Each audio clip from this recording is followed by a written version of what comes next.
All right, we'll go back on the record in the case People versus Brandon Martin, RIF 1506112. Mr. Martin is present with both counsel. The people are present. All members of the jury and alternates are present. Good afternoon, ladies and gentlemen. We are ready to continue. I'll remind you, Detective, is it Detective or Sergeant? Detective Godfrey, you're under the same oath that was administered to you this morning. And for the jurors, we are on page 66, approximately line 7. So if you'd like to queue up the tape, and we'll go off record. Do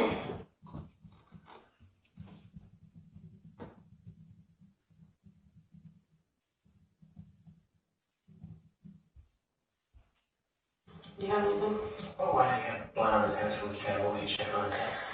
Why did you hear that or not? No. Okay.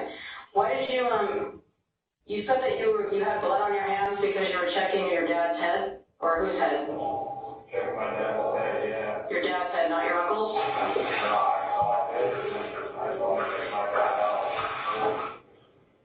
I don't know. Okay. So you wanted to check your dad out first. And that was before the Dr. Pepper? Or after? Huh? Dr. Pepper is in the garage. I'll shoot Dr. Pepper. Saw him. And he gave my attention just to check my dad out, see how he was. Right. So what did you check? What did you check? Oh, I don't know what to check. I just left blood marks on my hands. Okay, so do you know what part of his body you checked? I grabbed his head and just looked at his eyes and I just got all that stuff down.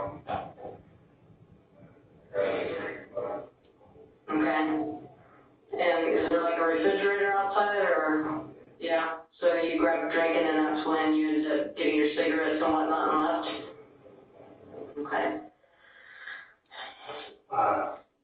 How's he spot? How do you do it? Are you working right now? No? How do you get money? Your mother? Does she give you an allowance? Like, does she pay you weekly? How much does she give you? $80 a week? Do you contribute at all to like the household, like doing chores or whatever? I can't hear you. Do you contribute to the household by doing chores or anything? I used to. You used to, but just don't anymore? You used to play, huh? I got signed for baseball. I thought I had a drug. Give my parents a good money. Right.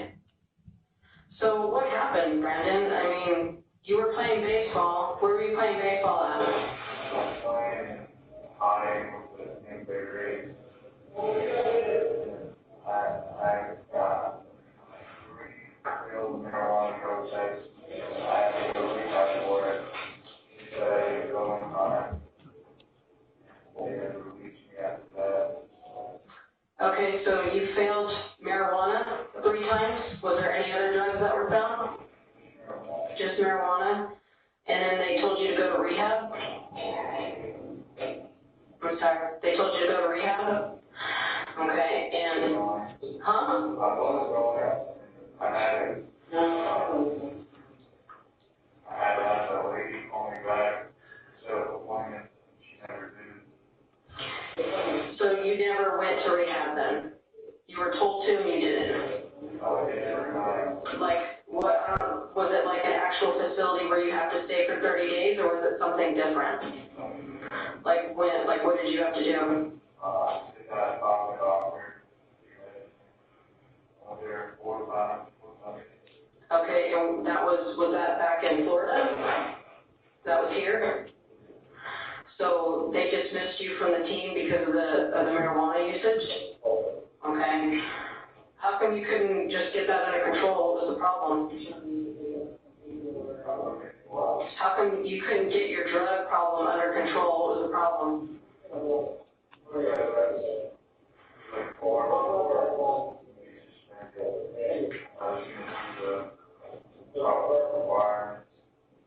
Because what? Right. Okay. Did you have any conflict with the coaches? Who? Verbally? You had a conflict? Like what? After game, he met me wearing my weeks, and he picked me up at the ground. I was like, why did you pick me up at the ground, dude? Doesn't even matter. Like, the game's over, chill out. I said, fuck you, and he came, like, running towards me. He went back each other, or every still off each other. So was there any type of physical contact? No. No, it was just verbal? Okay. And what was the name of that coach?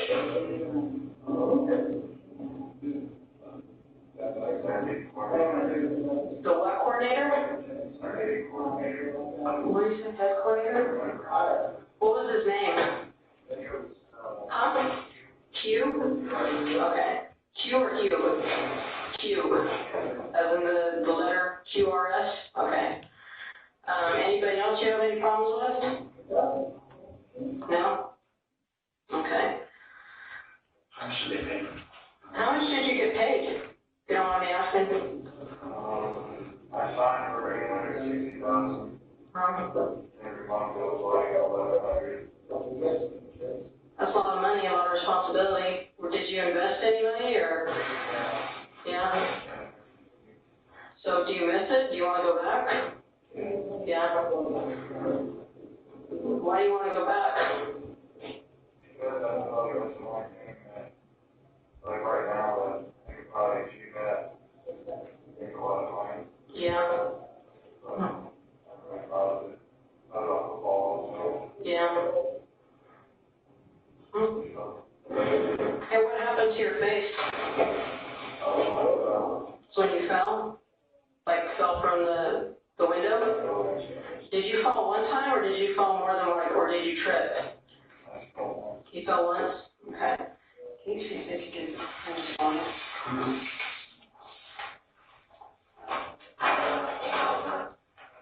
What? Hey, do you have any money left? Why not? Spend it all? That's a lot of money to get rid of. What happened with that? He hasn't got back yet? How much money was that? 40 grand? How long have you been at home?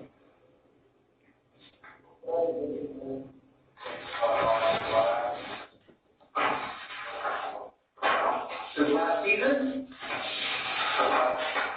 Last September?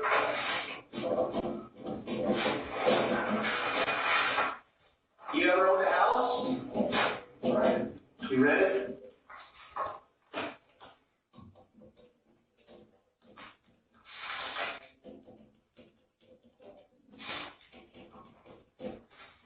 And what's your date of birth? 8/24?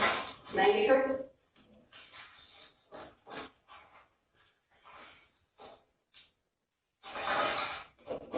So, like I said before, this is the medical form. I'm just going to have you sign right here, authorizing, okay? And then this is where I read you your rights. I just need you to sign your name right here and initial, right here and right here, okay?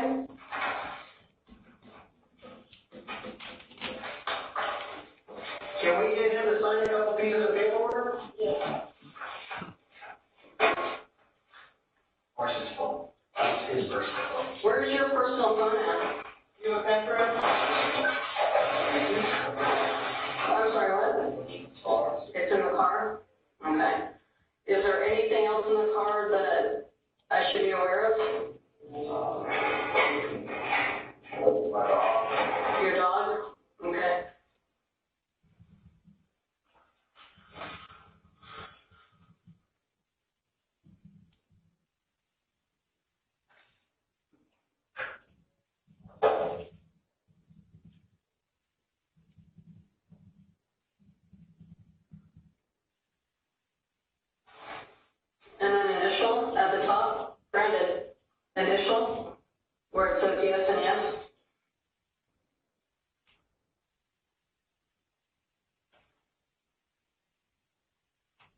Okay, and then that form is the medical? There you go. Okay. Give it back to the guy behind it.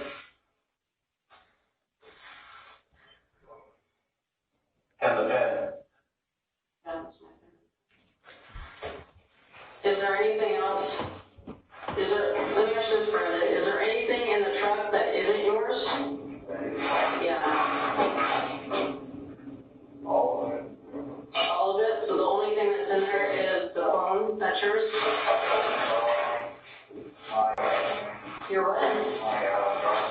Your driver's license? Is your wallet in there, or just your driver's license?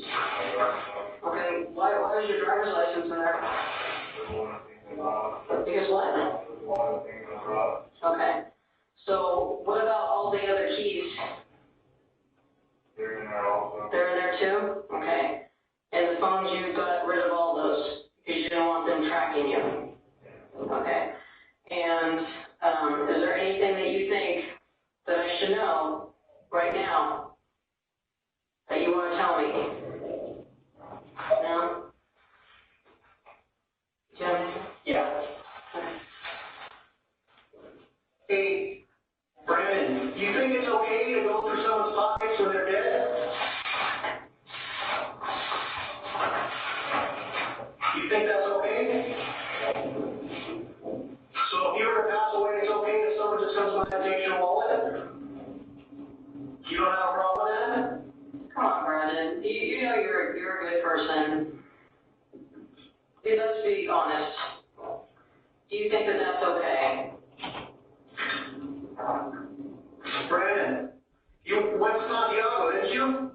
Played baseball? Graduated? Good at high school, really good at high school. Good education? Smart kid? Above average? That's the average. Average? So average at Santiago is good. It's a tough school. Very well known. Actually, top 200 in the country, Santiago is. I think you're a smart kid. I think you're intelligent. I think you're playing a little bit up right now. What about the car? No problem taking that car? Was that your truck? Is it okay to take someone's truck?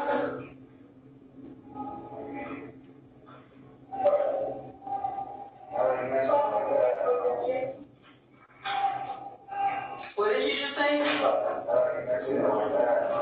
Okay.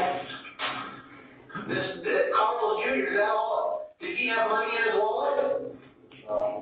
There was no money in the wallet. How did you pay Carlos Jr.?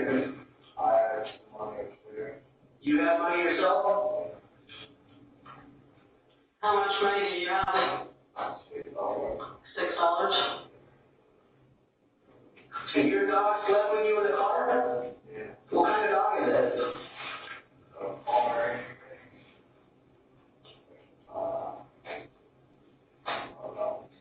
Was that in the car when you got chased? Yeah. Why did you take the dog? Why did you take the dog?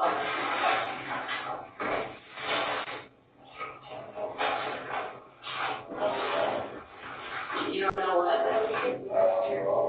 You want to be lonely? Hey, have you taken any medication today? Yeah. When did you take that meds? When? Yes, when? And what is the medication for? And Pain? What kind of meds? What's for the pain? Norcos, and that's all I remember. That's it? Okay. Yeah, one class. Okay. How do you feel right now? That's what I did. What part of you feels like shit? Your neck? My shoulders. Okay. But you understand what we're asking you right now? You understand questions that we're asking you? Yeah, I was asking all here, like, why exactly I'm here. Okay. Well, I think you know why you're here. Yeah. Why do you think you're here? The last time I had those guys to be, I paid police. Okay. What else? Okay. Well, you're going to be charged with the murders. I'm going to be trying to. Yes. Because I think you and I know who did that day. I think it's very clear. Not very clear. This is your one chance to tell your side of the story. Right. I did. I mean, Are you good with it? Are you good with your story? my story did. Okay. Oh, yeah. Because here's the thing. Here's the thing. Your mom is going to want to know some type of peace. And she's going to want to know that she raised a son that stood up for responsibility. And if that's not you and your mom and your dad took care of you until you got baseball, if you don't want to give her that peace of the last moments of her husband being on earth, then I don't know what to tell you. No way you start with that. What? No way you guys start with that. Okay.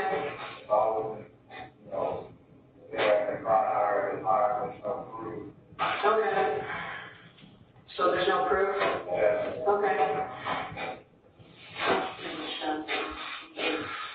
Hey, you said you had your dad's blood on you. Do you have your uncle's blood on you? No?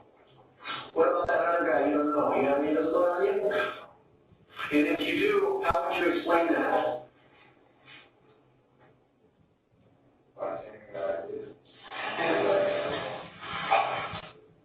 Hey, the clothes that you were arrested in, were those the same clothes that you were wearing when you showed up at the house?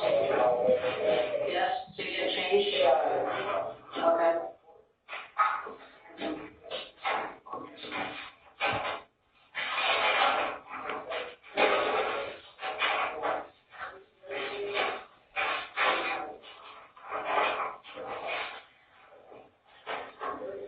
Did you know I was the police chasing you that day? Why?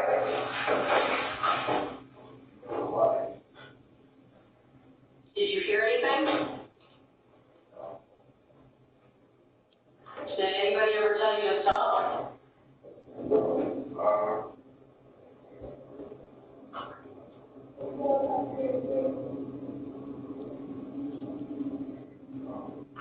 No?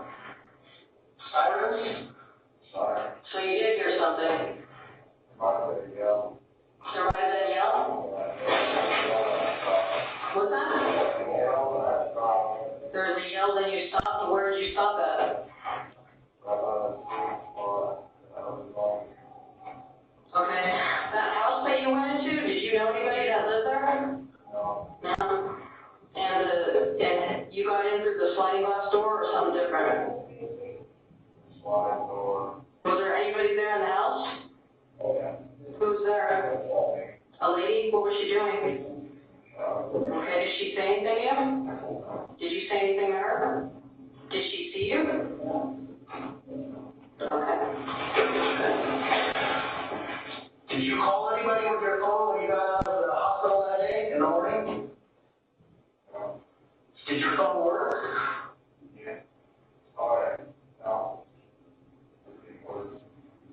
What was wrong with it? Did you ever charge it? Where at? In your room? How long did you charge it for? What's not too long? 5 minutes? 5 or 7 minutes? Does it charge quick or no? I'm sorry, what, there's a charger or what? In the truck? Oh, did you charge it more in the truck? Yeah. Did you get any phone calls during that time? No? Okay. Is there anything that you enjoy doing in life? Like what? Give me an example. Eating dinner? Anything else?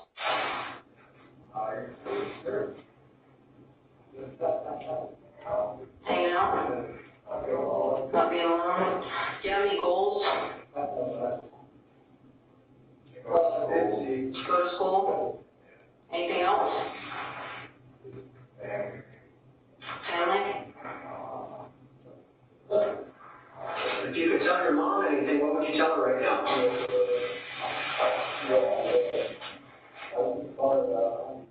If you could look her in the eye right now and tell her anything, what would you tell her?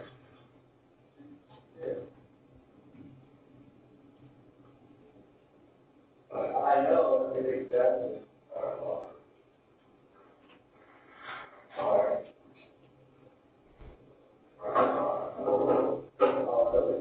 What are you sorry about? What are you sorry for? What's that? What? Loss of everything?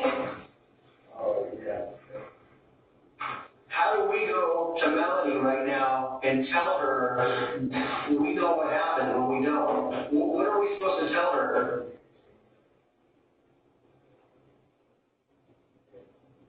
She still can't go back to the house. She's so shaken up. She spent her whole life putting you through high school, baseball, everything. Your mom and your dad. And now us, we have to go back. We basically have to explain what happened. And we can't do that. What do you want us to tell her about what happened?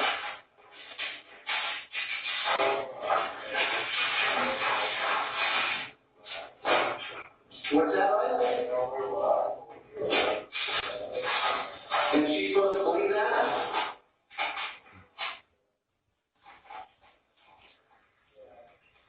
Yeah, try to write it.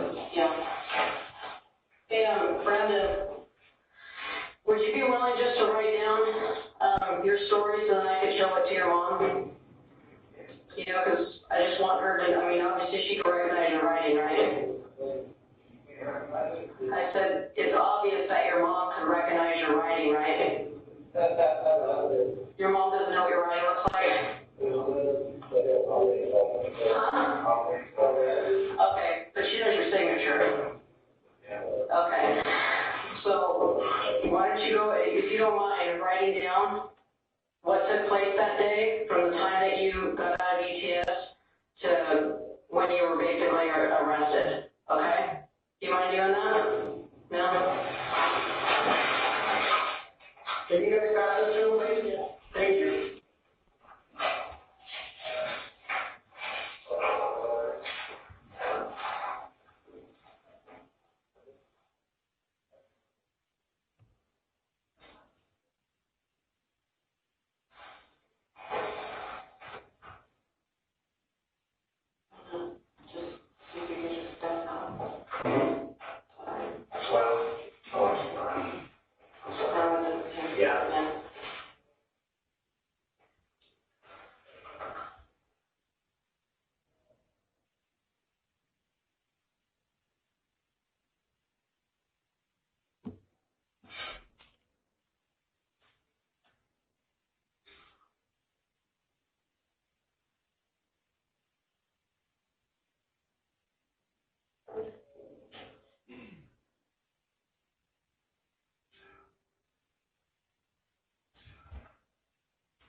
Did you sign your name?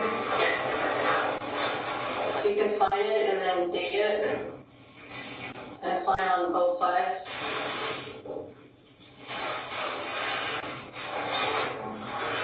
Today's the 22nd.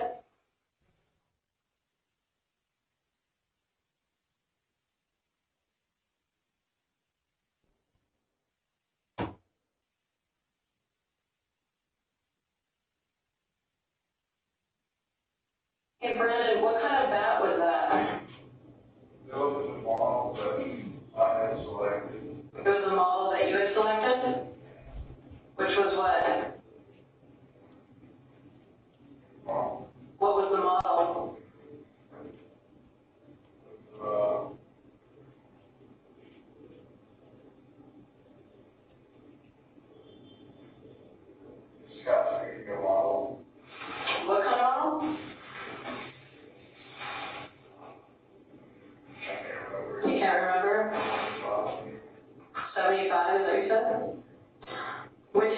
that bad?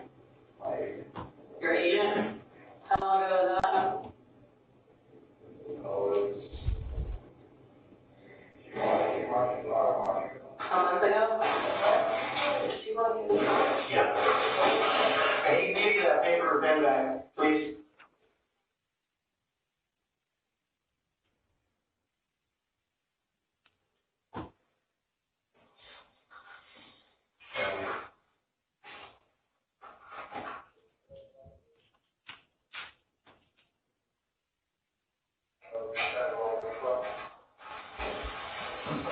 Thank you.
So, Brandon, who's Slavin? Who's Slavin? Or Slavin? The dog? What's the dog's name? Slauson?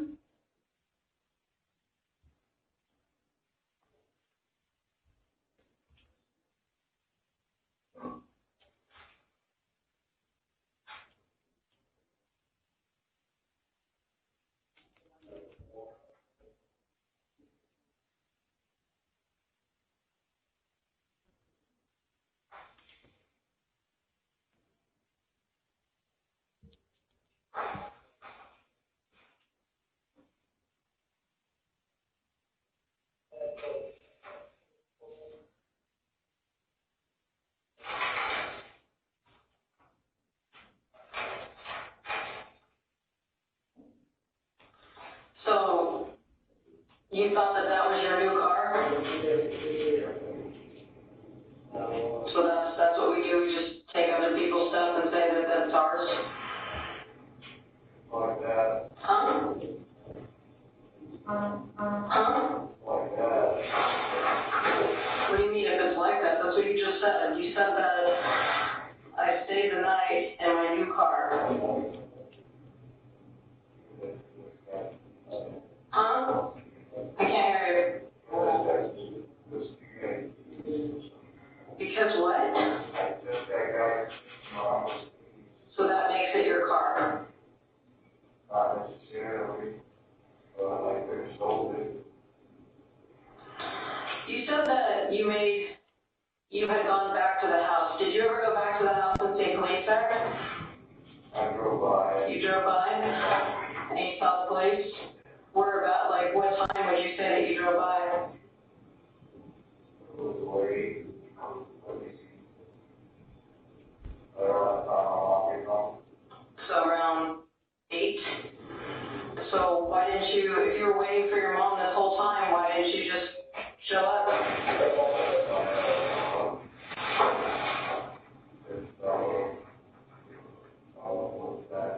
Because you thought it would look bad? Why would it look bad? Because what?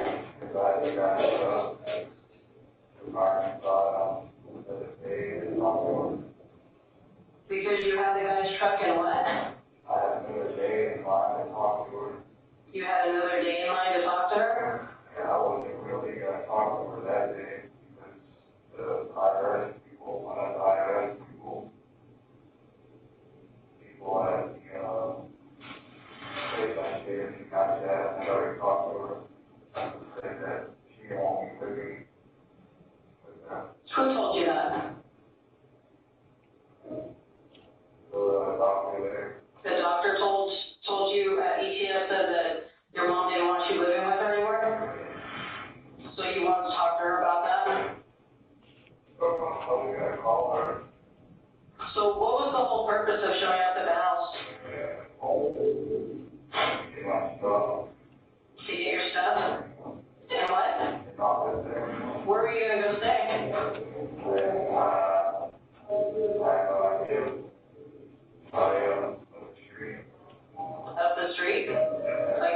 Street? Oh, Uncle, who? Uncle Sam? Okay. Where they tell me, yes. What do you- Did he take a good in the hospital? So when you were at ETS, did they give you any medication? yeah, What did they give you medication for? Depression? Are you depressed?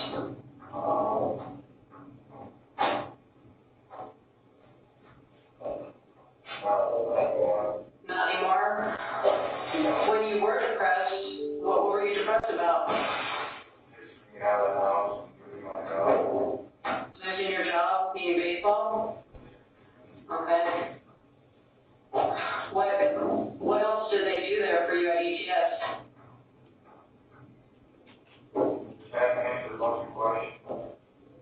Like what? And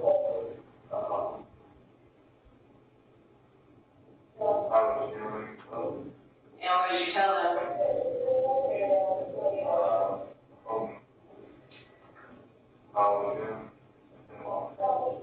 You told them how you were feeling and what? At that moment, and how are you feeling?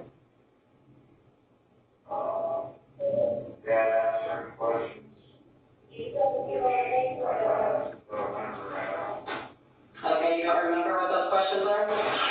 So other than medication and then asking you a bunch of questions, did anything else happen?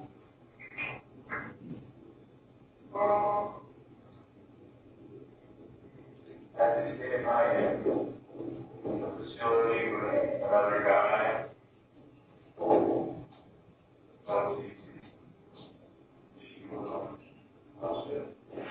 So when they released you, did they say why they released you? No. But the doctor there told you that your mom didn't want you to stay at the house. So if they told you that, why did you show up there? Huh? Well, why wouldn't you just call your mom and make arrangements to do that?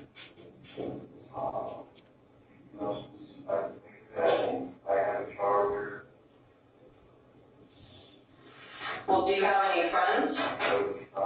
Huh? You didn't have a charger, but do you have any friends?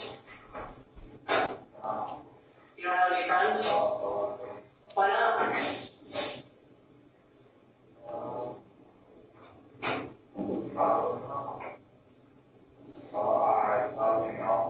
Why?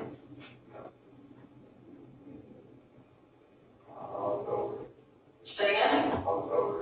You were over it? Or do you have anything that you think of? Alright, Brandon, do you have any questions for me? Brandon, do you have any questions for me?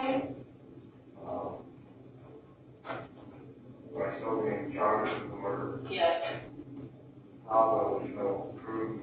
Okay, there's proof, okay? And you'll have your day in court, and people will decide.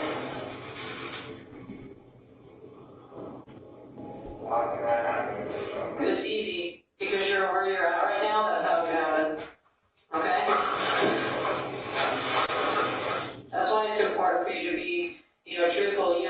If you think that just by saying that you didn't do it and that some, phantom person did it while you were sleeping for an hour, it's not going to change the fact that you're not leaving this place. You understand that? So if you want to be truthful and tell me what really went down and who died first, that'd be great. Okay, but to sit across from me, if you're going to tell me that some phantom person did it, you think that you're going to get a jail out of free card, that's not going to happen. Okay? That's the reality of it. I can't hear you. What? Okay. Well, the court will decide, okay? You're supposed to get your arraigned today, and you'll go ahead and you'll make your plea. Okay? And then at that point, you'll talk to your attorney or whatever and go from there. Any other questions? All right, man. Best of luck to you. We're done. All right, we'll go back on record. All parties are present, all jurors and alternates are present. Ladies and gentlemen, what I am going to ask you to do is just write your juror number on the face sheet of your transcript that you have. You can do that on the other transcript you have as well, just so that they don't get mixed up. So just put your juror number on the face sheet of the transcript of the interview and then the prior transcript that you have as well.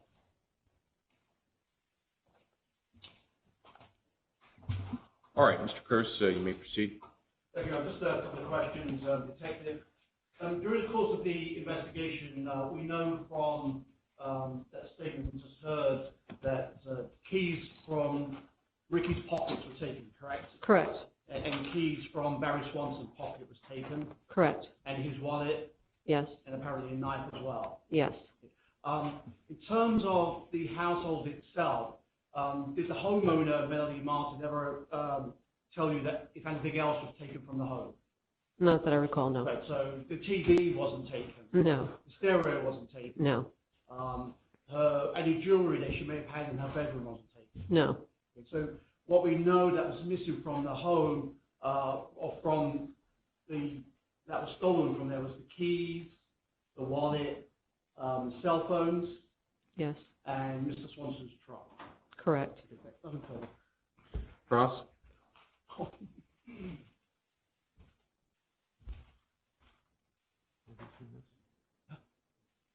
No.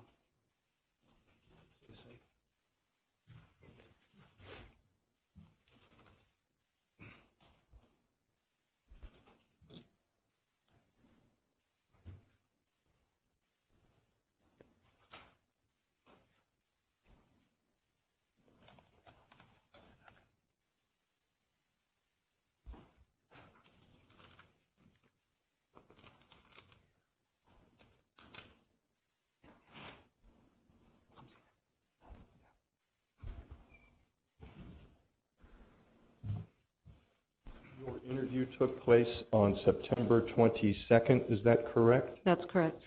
And Mr. Martin was arrested on September 18th, is that correct? Yes. And as you understand it, he was in the hospital from September 18th until when? That's a good question. I don't remember when he was transported from the hospital to the jail facility. Okay, obviously you were keeping an eye on him, waiting for your opportunity to talk to him, right? Correct. And I'm guessing you tried to talk to him as soon as possible opportunity, correct? Yes, just not at the hospital. Right, and I'm guessing if it was up to you, you probably would have either brought him back to Corona and spoken to him in a room there, or spoken to him in a room at the jail, is that right? Correct. But the sheriff didn't afford you that opportunity, that's why you had to talk between the glass and over the phone, is that correct? Yes, unfortunately.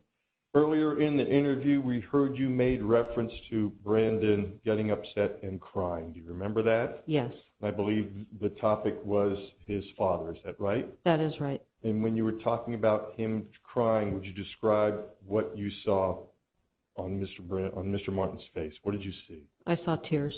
Okay. And it sounded like there was at least a pause of a few, maybe 30 seconds where if I had to guess, it appears Brandon was basically collecting himself so he could continue to answer questions? Yes, he was gathering his composure. Okay, thank you.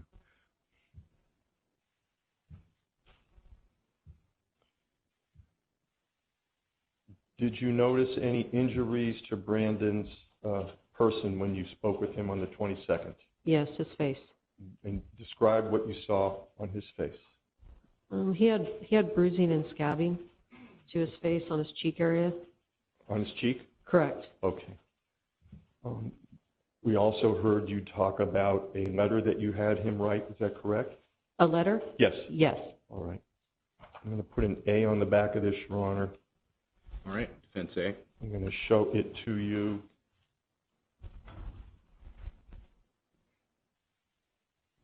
Turn this on.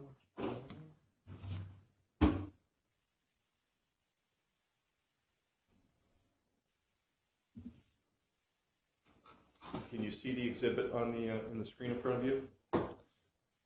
Not in front of me, but I can see it here. Okay. Does that appear to be the letter that Brandon wrote that day? Yes, it is. Let me just make sure you see the second page. just be the second page of the letter that he wrote to you that day? Yes. Thank you. That's all, thank you.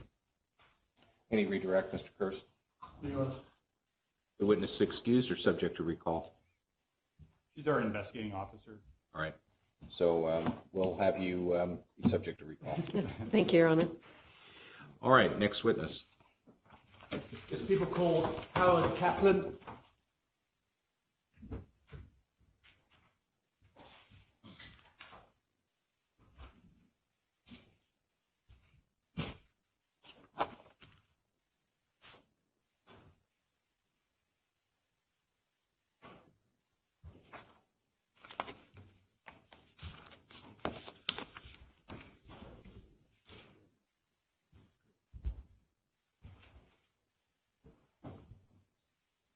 Raise your right hand.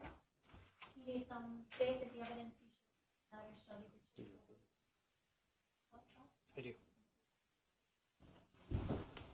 Please state and spell your first and your last name for the record. My name is Howard Kaplan, Howard Kaplan. Thank you. You may inquire. Thank you, Your Honor. Good afternoon, Mr. Kaplan. Good afternoon. Who do you work for? What's that? Who do you work for? I work for the University of South Florida. And what's your occupation with the University of South Florida? I am an advanced technology manager for the IT department. Okay. Can you describe to us what that actually means in terms of the duties that you have? Sure. My duties are to work as a service for students, faculty, and researchers in the implementation and development of advanced technologies. Okay. And would you say that's you're a visualization specialist? That's part of my work, yes. Okay. And what does visualization specialist mean? It means that I use various types of data to create images or models or other types of media that can be used to gain insights and explore the data. Okay. And in terms of your professional qualifications, your education, can you go over those briefly for us? I have a Bachelor's of Fine Arts from the Ringling College of Art and Design in computer animation, a Master's in Instructional Technology from the University of South Florida, and I'm currently finishing up a PhD in Biomedical and Chemical Engineering from the University of South Florida. And how many years have you been working in this field? In this field? Yes.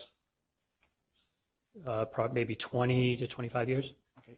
And you were saying that at the University of Florida, the department that you are in, does it operate as a resource for other departments within the university? Yes, it's a resource to all students and faculty in any department along the university. For instance, say somebody from anthropology contacted you. Has that happened before?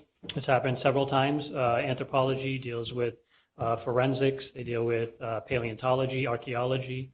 Yeah. And what kind of projects would they ask you to work on? I've been involved in several forensics projects where I've reconstructed skeletal remains, mainly facial cranial remains, for the purpose of 3D printing and identification. I've worked with paleontologists reconstructing fossils from fossils and photographs to full skeletal digitizations and models and prints of the dinosaurs. And when you say you've done recreations, what does that mean? It means that using the data that the researchers have, I've worked to process that data with computer technologies to build out visualizations to show things that can't be realized just looking at the data that they have. Okay. And you mentioned that you're able to do that by taking, say, for instance, 2D photographs? Yes, I can use 2D photographs and other types of data as well. Well, with the anthropology department, you said, have you taken 2D photographs of fossils and then recreated in 3D images of, say, like a dinosaur? Yes, yeah, I've done that a few times. I've created full skeletal visualizations of dinosaurs such as Archaeopteryx and pterosaurs from photographic images of fossils. Can you spell those two things for the court reporter, please? Which ones? Both that you just mentioned. I don't know if I can spell them. Archaeopteryx, Arytrex. P-T-E-R-O-P, X, Archaeopteryx, and pterosaur would be P-T-E-R-O-U-A-U-R-S,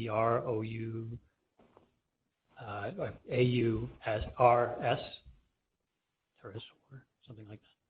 I guess it's been a long time since fifth grade and studying the dinosaurs. Yeah, typically I don't spell them, I work on the visualizations of them. And so when anthropology, and we're talking about them because that's some of the work you've done, they ask you to do this, then you do the recreation and you give it to them.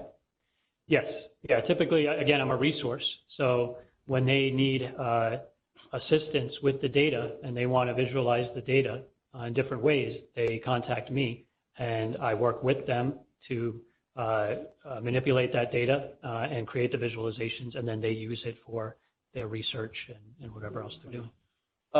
But you're not an anthropologist. I'm not an anthropologist. Your specialist or your specialization is creating, say, the model for them. Yes. And then they have the model, and then they do with that what they do with that. Right. Some would say I'm a technologist. And so is that the same process whereby you work with other departments within the university? Yes, all the departments within the university. So departments from some other speciality, they would come to you, ask for your specialty to be applied to creating a model. You do that by looking at 2D photographs, create 3D images, and then give that back to them. Yes, that's some of the work that I've done, a lot of the work.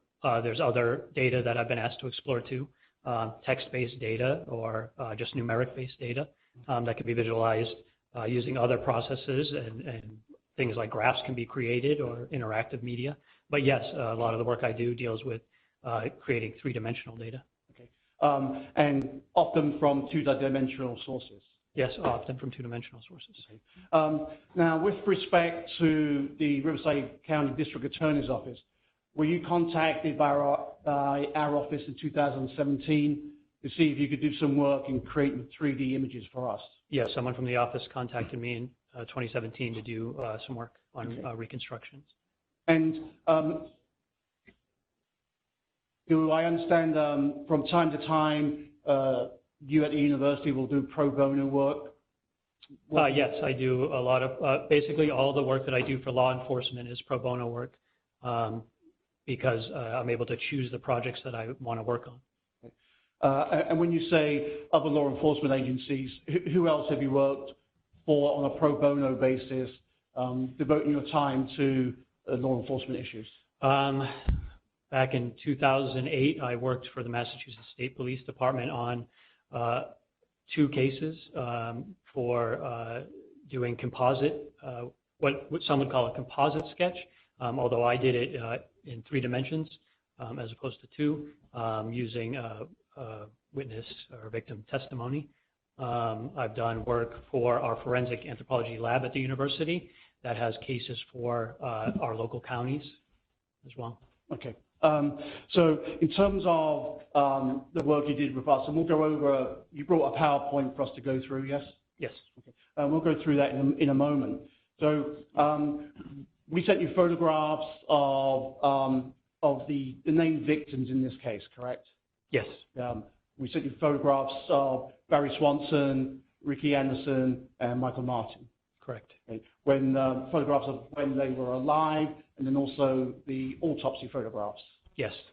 And from those 2D images, you were able to recreate a model of a 3D skull. Yes. And the process you did that is the same kind of process that you would do for the anthropology department. Steps within the process are the same. The entire process isn't exactly the same, but steps within it I've used before. And those 3D models, from the autopsy photographs, you could see trauma that was inflicted upon their skulls. I can see trauma in the photos on the facial and cranial anatomy, yes. Okay. And what you were doing is replicating those trauma images from the photographs into a 3D format. Yeah, I'm using the data from all the photographs to create the approximations of the trauma. And then in the same way, you're not an anthropologist, you're not a pathologist. Right. Right. So the pathologist would be the one who would look at the skull on the impact and the fractures and say whether or not these match up to the photographs that the pathologist took at the time of the autopsy. They would probably be better to do that than I would, yes. Because that's not your field. That's not my field, no. Okay. Your field is not anthropology or any other specialization. Your job is to create in 3D what we saw in 2D. Right. Okay. Let me show you what's been marked.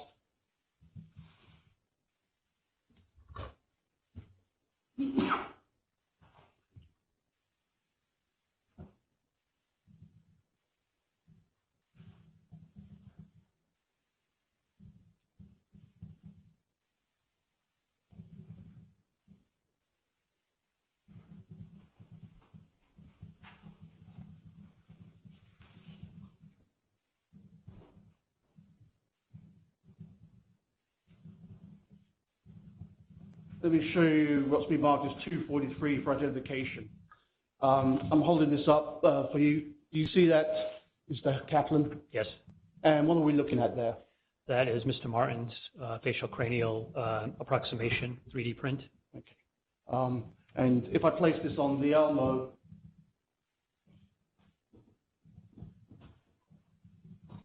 you see that there? Yes. And there, do we see in 3D form the fractures to the side of Mr. Martin's head? Yes, he's to one side, yes. Okay. And these fractures that you've replicated from the photographs, this is what the pathologist would testify as to what they are and how they occurred. I believe. Sustained.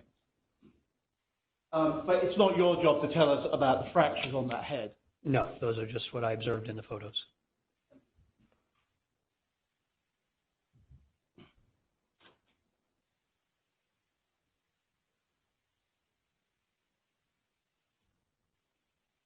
Showing you, I think it was 245. And look at here is marked as showing the skull of Mr. Barry Swanson. Do you see that there? Yes. Okay. And do you recognize that? Yes. And how do you recognize that? I recognize it from the structure of the 3D print that I created. And this is the model that you created for us to use as demonstrative evidence? Yes. Thank you.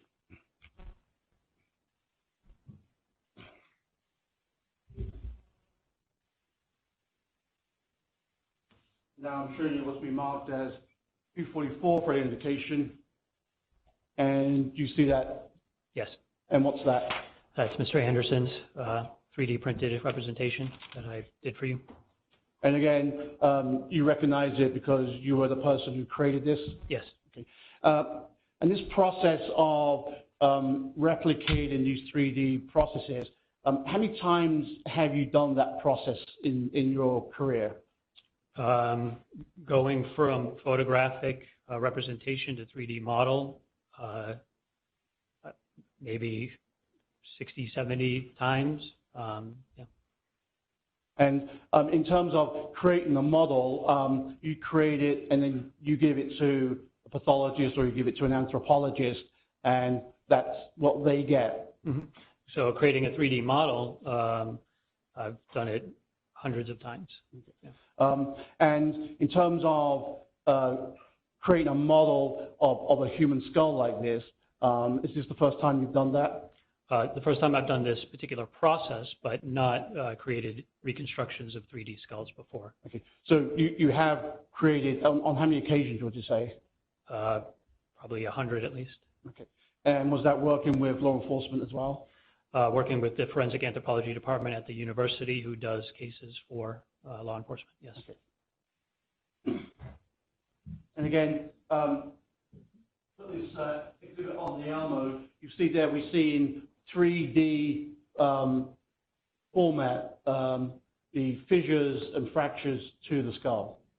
Yes. Okay. You said earlier that we had a PowerPoint. If I may, Your Honor, I'd like now to go to that PowerPoint and have Mr. Kaplan walk us through. The exhibit is 129.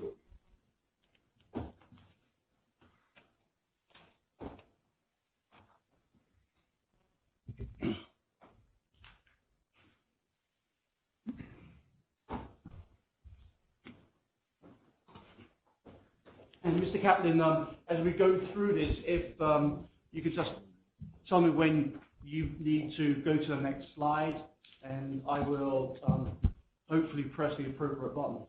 Okay. Thank you. Yeah, you can. Okay, so this was a PowerPoint slide that you created for the District Attorney's Office. Yes. And again, it's going to show the process, and then the three decedents in this case, Michael Martin, Barry Swanson, and Rick Anderson. Yes. Now, we're looking at page 1, first slide. What are we looking at there, and what does that mean to us? This is showing some of the techniques that are used in forensic anthropology and in anthropology in general, and some of the techniques that I've used and used for this process, in particular superimposition, 3D modeling, computer graphics, drawing or application. This here, these two are 3D model of the composites that I did for the Massachusetts State Police Department, so 3D modeling as well. So on the bottom right-hand side, you indicated the two pictures on the right. That was actual work you did for another law enforcement agency. Right. And then on the left side, we see a CDL and... the left side? Yes. Yeah, the left side, there is a CDL that is being used for facial recognition and mapping of 3D onto 2D. Example, these are examples here of using a photograph to go for age progression and regression. So using 2D techniques to either push the age forward or back for identification and recognition purposes. These are used for facial approximations so that when you find remains... Sorry, when you say these, could you just point out exactly what you're looking at? So this one here in the middle section is used for facial approximations. So when you're trying to identify or figure out the identity of somebody, sometimes what will happen is you'll take the skeletal remains here, the skull, and build up the tissue depths on them based on some of the data you can find, such as gender, age, ethnicity, and then you'll reconstruct the tissue depths and try to visualize or approximate what they may have looked like using that data.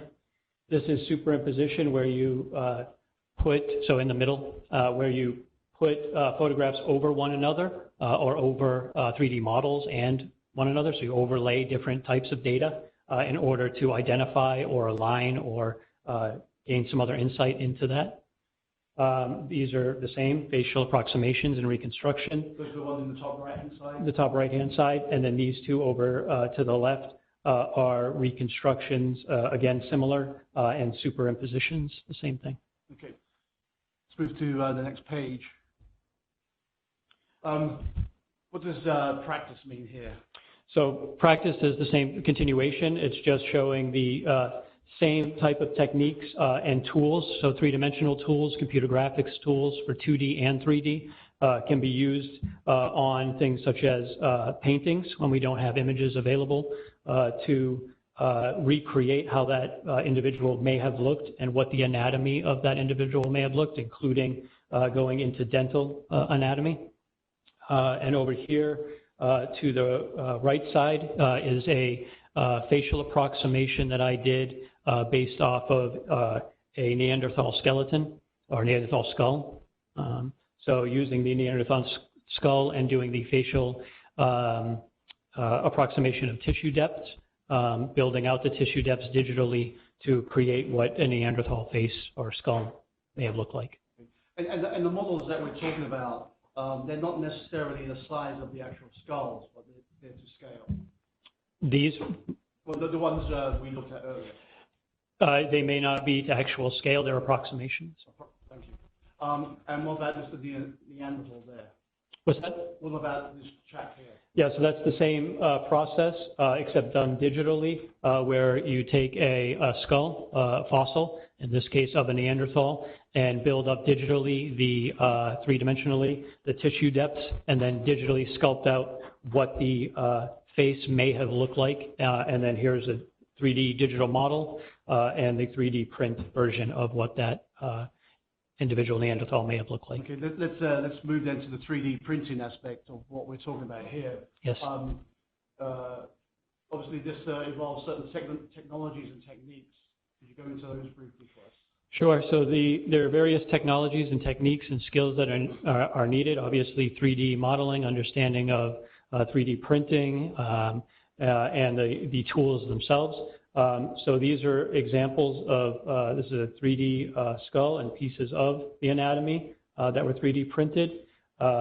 This over here to the right is a forensic artist working on a facial approximation using clay on top of a 3D print that I created and reconstructed. Over here is another example of how 3D modeling and 3D printing may be used for identification purposes. So recreating what a fingerprint or a finger might be in 3 dimensionals and printing that out. Is that in the bottom right of the slide? That's the bottom right, yep. And that would be a 3D of a fingerprint? This is a 3D model, yep, with an image wrap of fingerprint. Then next to that to the left is 6 3D printed skulls that I reconstructed for facial approximations for the forensic anthropology lab at the university.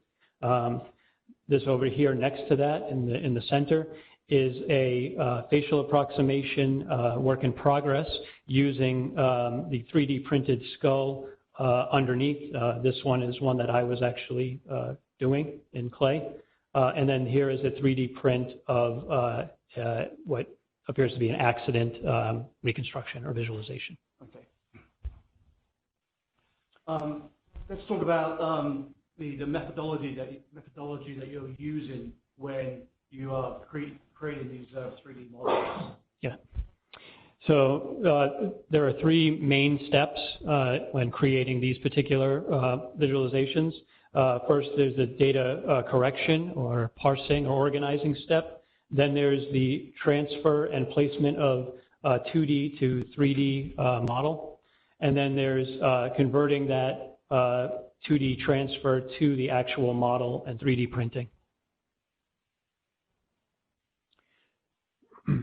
So this slide just goes over the first process, which is the data correction or pre-process, where I look through all of the data that's provided, the photographs, the reports. I go through that data and filter it out. I organize it into things that can be used for superimposition, layering on top of one another, for trauma placement, trauma photographs, and then photos that can't be used. Then I correct some of the photos because they may have photographic distortion on them. I also, at that time, determine a template skull, which is a 3D mesh of a skull that I use that's similar in the age, ethnicity, and gender of the individuals. Let me stop you there. Where would you get the template skull model from? Yeah, so we have an extensive library of physical resin casts that we use for teaching, as well as health-related instructional anatomy that we can use for various teaching or for research. Okay. So when you talk about a template model, would that be something that if you had photographs, say, of an African-American person, if you were trying to create a 3D model, you would look for templates of an African-American male in around the age of 60? Yes. Yeah, and typically either I would obtain a resin skull, and then I would scan it, and that would be a digitized model that I could use, or there may be a medical one that's already been digitized. And with that template model, then the photographs, 2D images that you have can be kind of overlaid on top of that Yeah, so that's part of this process here is taking that template skull with the images and creating image planes in 3D space to match up and then deform or move the template skull to align and match with the photographs. And let me just stop you there very briefly. So those photographs on the top of the slide, those appear to be the photographs that we sent to you of Mr. Michael Martin. Yes. And then below that, where we see those photographs that you're indicating now with the red markings on, those are the overlay onto the template model. Right, so those are the superimpositions, the overlays onto the 3D model in 3D space. Great, okay. And the red is measurement indicators. Yep. So then next stage would be the processing on the 2D to 3D trauma placement and transfer. Yeah, so once the skull is created to match and align with the photographic data, then I use the trauma data and the template skull that now matches the geometry or matches the photos, and I create a 2D map of the 3D geometry so that I can lay out and paint different anatomical markers or identifiers, landmarks on the anatomy. So I highlight those so I can see them in 2D. And then I begin placing the photographs onto the 2D flattened version, which at the same time automatically places them onto the 3D version of the model. So I do that for all of them. And for each one of the models you created? Yes. And you're the one who's doing this work, correct? Yes. And are you in a field where there's seminars or other people doing this work? Not specifically for this application, but in computer graphics, this is something that's done. Okay. So what we're talking about here is this 3D modeling is grounded in computer graphics? Yes. And computer graphics obviously is a very large field. Very large field, entertainment, games, so forth. Okay. And would you say that this specialization you're working in is really that, a subset of computer graphics? Yes.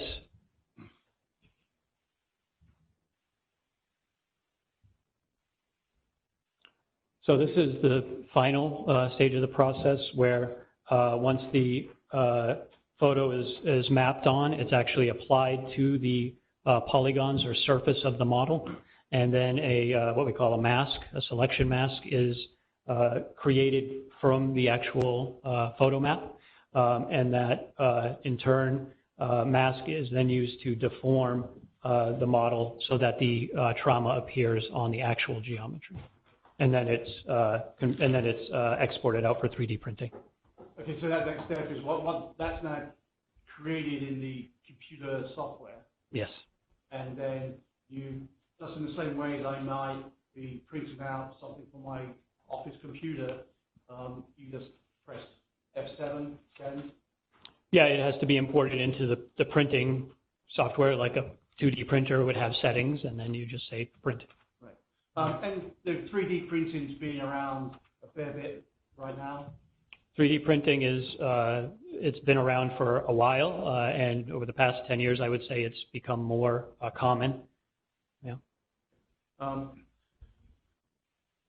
And yep. What do we mean here by the processing of trauma conversion and 3D printing? So once the trauma has been converted from the last slide, then we put it into the 3D printing software that basically says, how solid or hollow do you want it? Do you want to have supports on it or not? What color do you want? And then print it. Okay, so this is just basically information you're sending to the printer to program it to generate the model. Right. So let's go to each one of our deceased individuals. starting with Mr. Barry Swanson. So you provided photographs of Mr. Swanson, his CDL when he was alive, and then photographs of his autopsy. Yeah, this is a sampling of some of the photos that were provided to me that were used. And these photographs, the thing you were concerned with was really the injuries to the skull from the neck upwards. Yeah, the facial and cranial anatomy was what I was concerned with. And so the photographs that was selected and sent to you, you just zoned in on the head area. Yes, they were cropped. So with Mr. Swanson, just briefly explain, I know you've told us the process that you've done from pre-processing, processing, and post-processing. Integrate that into what you did with Mr. Swanson. Yeah, so some of the photographs that are here on the left side, such as the license photo here, and this photo below it, were used for superimposition. So that was for overlaying of the 3D template skull to these photos to match the anatomy. Some of the photos were used for trauma. Some of the photos were used for measurement along with the trauma and along with overlaying. And that you can see some of that here in the 3D software where the template skull is overlaid with one of the trauma photos, and here in this middle image where you can see this photo here on the left is overlaid with the template skull to match the geometry and so forth, so on.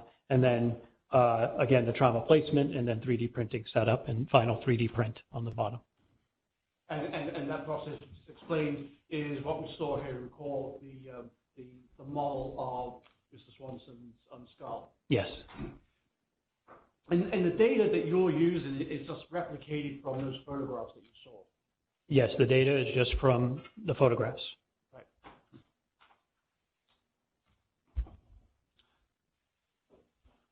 And again, the autopsy photographs were provided to you, and if the autopsy photographs are showing injuries, those are just the injuries they're showing. Yes.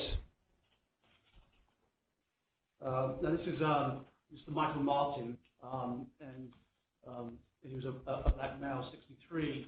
To the left, these were some of the photographs that you used in order to do the pre-processing. Yeah, this is a sampling of the photos that I used to do the trauma placement, to get the trauma photo onto the 3D model, and or for doing the template skull to the actual victim skull. Okay. And each section there, just like we saw with Mr. Swanson, we have the categories. The top one on the left that we're looking at now, you pointed to, yep. That's the overlay onto the template skull. That's an example of one of the overlays. There were several overlays done. That's the kind of the great thing about working in a 3D environment is I can manipulate and move the 3D geometry to match the angle of the photographs so that I can check the angle with the actual 2D. Okay. And then looking to the right, this is the section where we do the trauma conversion Yep. to the 3D printing. Yep, trauma placement and conversion, and then final 3D printed model on the bottom. And Mr. Rick Anderson, who's a white male, 63 years of age. Again, you see the photographs on the left-hand side. Those were some of the ones you used, his CDL, and then some live photographs and a photograph of him in the hospital. Yeah, some of these, I can't recall if I used all of these or not. These were a sampling of. I may have used some of them for imposition. I may have not used some of them. And again, as we went through with two other deceased males, he did the processing, the pre-processing, and then they create the template skull, place the 2D images over the template skull, and then put the trauma conversion onto that that skull, and then print it out. Yes.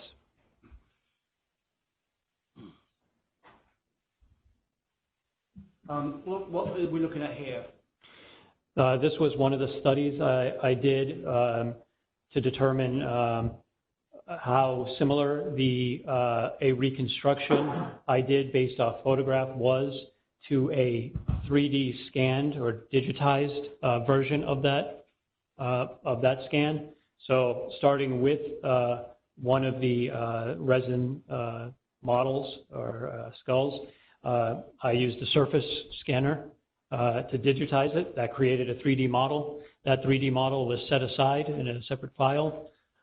Then I photographed that resin skull similarly to how the photographs were from the medical examiner's autopsy. Created a reconstruction or approximation from the photos. Then I ran a surface analysis to compare both of the models. And so is that like an internal quality control that you did? Yeah, that was one of the studies, an example of one of the skulls that I did that of to see how well the process was going. And in terms of how well that process is going, how well was it going? It's hard to see here probably, but red, yellow indicate a high similar point surface, so meaning that the surface is matched up very well. And then blue means that they didn't match up as well. And in terms of this study you did, the data was coming from the photographs. So the reconstruction came from the photographs. This model that I used as a surface analysis came from the scan. Okay. So in terms of here, there's two ways of doing it. You can do a scan and then create a model. So a scan can create a model if you have the actual object to scan. Right. And when you say scan, I mean basically you're creating data. Yeah, it's mapping the points on the surface and putting those points into 3D space, and then you can apply geometry to those points. And so with the trauma that's on the skull, that information simply comes from the photographs. In this particular one, yes. And in terms of the ones you created for us, in this case, the trauma on the skull comes from the photographs from the coroner's office. Yes. And we go to the next slide. What are we looking at there? This is just a summary of each of the steps. So again, the pre-process where you organize and correct the data. Then you use that 2D data to map onto the 3D model. Then you convert the map data so that it actually is on the model. And then you have a model with the trauma associated with it that can be printed. Okay. And so with our models here, you've done the replication. You looked at the photographs from the medical examiner, and you use that data to place it on the skull. It's up to the medical examiner to look at that and see if it's accurate or not, correct? Objection. Calls for speculation. Sustained. In the same way as when you create work for your anthropologists within the university system, you're not an anthropologist, correct? No. You do the replication, computer graphics, that's your skill set. Yes. And then you pass on to them what you have created from the 2D photos, and it's up to them whether they think it's accurate or not accurate, correct? Yes. Thank you. Nothing further. All right, ladies and gentlemen, we'll take our afternoon recess at this time. Remind all of you not to discuss facts of this case amongst yourselves or with anyone unrelated to the trial, not form or express any opinion until you've heard all the evidence. We'll come back at 3:15. 3:15.